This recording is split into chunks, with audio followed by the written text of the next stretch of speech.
I love this play. I first encountered it in 2010.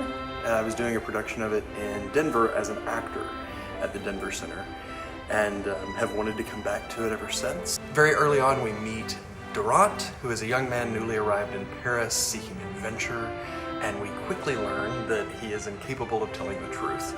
So he spins these elaborate yarns, and mistaken identity and excitement and drama ensue from there. It's silly and it's ridiculous in the best way, and these characters just feel the extremes of emotion. So one second they'll be completely elated and the next second they are entirely frustrated, and those switches back and forth are so much fun to play as an actor. The play is entirely in verse. It's in iambic pentameter, like Shakespeare wrote in, but it's also in rhymed couplets. Perhaps I'll go on stage and be an actor.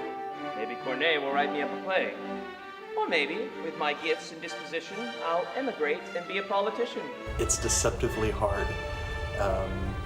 Requires a lot of technique in order to feel and look natural. It is definitely a bit of a challenge. I mean, on one hand, you want to make it sound like these characters speak this way all the time, that it's normal for them, that it comes quickly to them. But at the same time, you want to make sure you're honoring the audience and making sure that you're talking slow enough that they're understanding and catching it.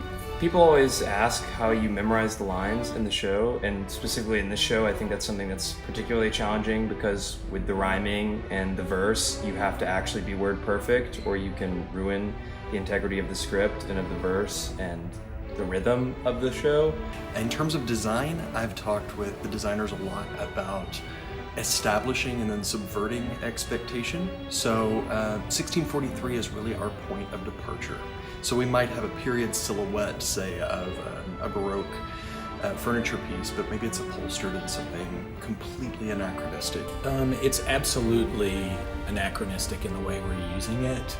I think the Baroque style is absolutely simplified just for the sheer reality of us being able to put it on stage. But for example, we've looked at materials and patterns and colors and lighting effects that are absolutely not of the period.